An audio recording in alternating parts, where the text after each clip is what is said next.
All right, so the biggest piece of advice I can give you with Spike is just having this food work for you. You know, so here's a cup of his food that he has to eat anyways. And it's just, what can I do with it to keep him busy, to keep his mind going? So he doesn't get destructive, so he doesn't get obnoxious and ornery. So if he's out of the kennel, we have to have some tricks up our sleeve of what are we going to do with him. So you jump him on the platform, you get him to go around the chair. This is basically the gate drill outside, except we're not all cold and snowy and muddy outside. Let's go. So just get him going around the chair, and he jumps up on the platform and lays down. And have him do it again. Well, I'm just thinking of what could I do with this food instead of just giving it to him for free, having him mow it down in 5 seconds, and it didn't do anything for me. He eats it, and then he's back to, okay, now what? Now what? I'm going to start chewing on stuff. I'm going to start being an obnoxious puppy. We should say, how could I get the most out of this cup of food? This cup of food could easily last me 10 minutes of some quick training to get him doing something.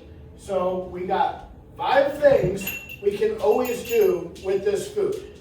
One is get him to come to you. So you walk away, you get him to come to you, you pay him food when he gets to you. So I walk away, he comes chasing after me, food when he gets to me. This is going to shape your recall. You know, the idea of him coming to you to get food is something you want him doing.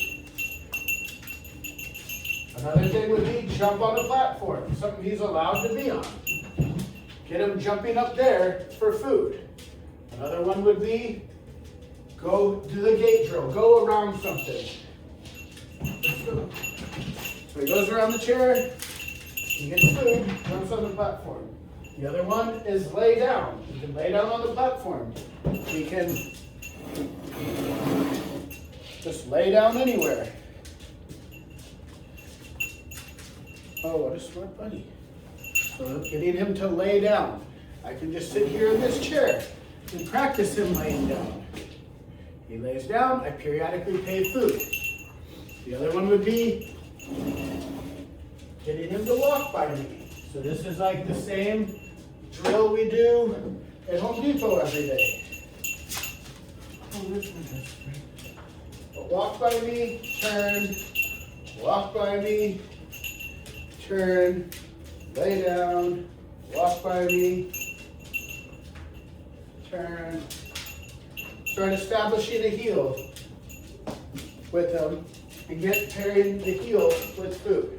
So we gotta come to me, a walk by me, a lay by me, a jump on the platform, a go around the chair. Outside it could be go around the gate. And the other one would always just be pick something up. So I drop the toy, he gets it, he picks it up, get him to bring it to me, he gives it to me, I trade him out for food. Then we could start pairing all of these things together. You know, so you get the jump up on the platform. Let's go. Come go around. Come go around the chair. Let's go. I'll bring this chair in a little. There he goes. Let's go. Oh, what a smart buddy. So, have him pick up the toy, then jump on the platform, then lay down, then go around the chair, then go around the chair, then lay down again. So, how do we just start pairing all of these different behaviors together? How do I get this food working for me? How can I pair this food with one of these 5 things? It doesn't take long, but we got to do something with them. You know, this is an easy way to a few minutes a day, you start practicing the things we want. Then it's like, hey, I gave them 5 minutes, but I'm not a dog trainer. I got stuff to do. Then Did he have a potty break? Then it's either going to be let him out until he starts being obnoxious and put him up and let him back out in a couple hours and do this again. This is also going to be where the calm comes in, of the bone, of just getting him something to do so he doesn't start the bad habits.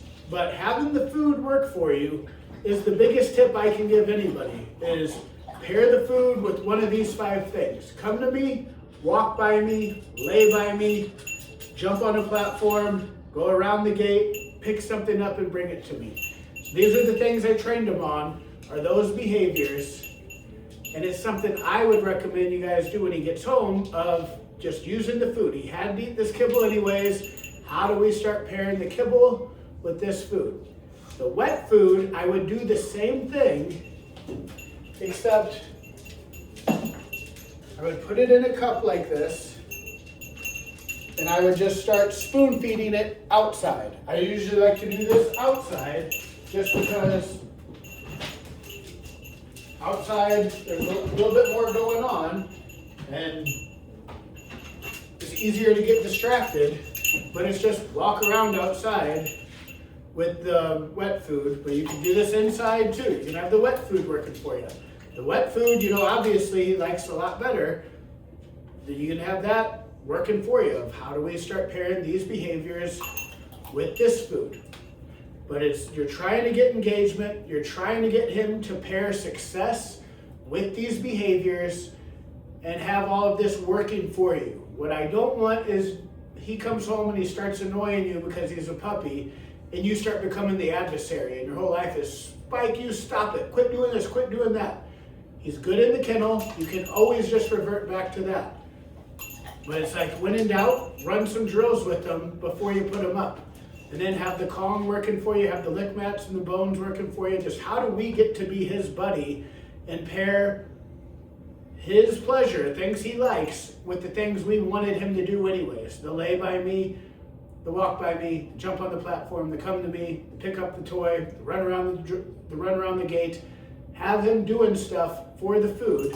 And if we could just do this for a little bit longer, it's all he's gonna know. He's barely 6 months old.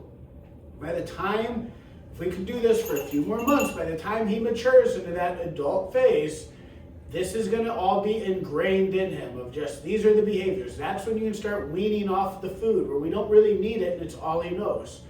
But when in doubt, I'm never in a hurry to get rid of the food. The food's your biggest friend in dog training, and it's like, we shouldn't be in any hurry to get rid of it. I don't really do this with Nala, because we've conditioned it.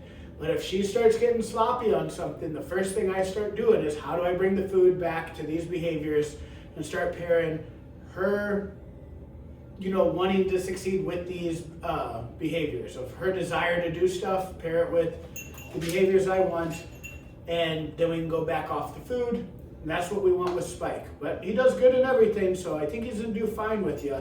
But it's just getting you guys to understand, to have the food work for you, is the biggest tip I can give you.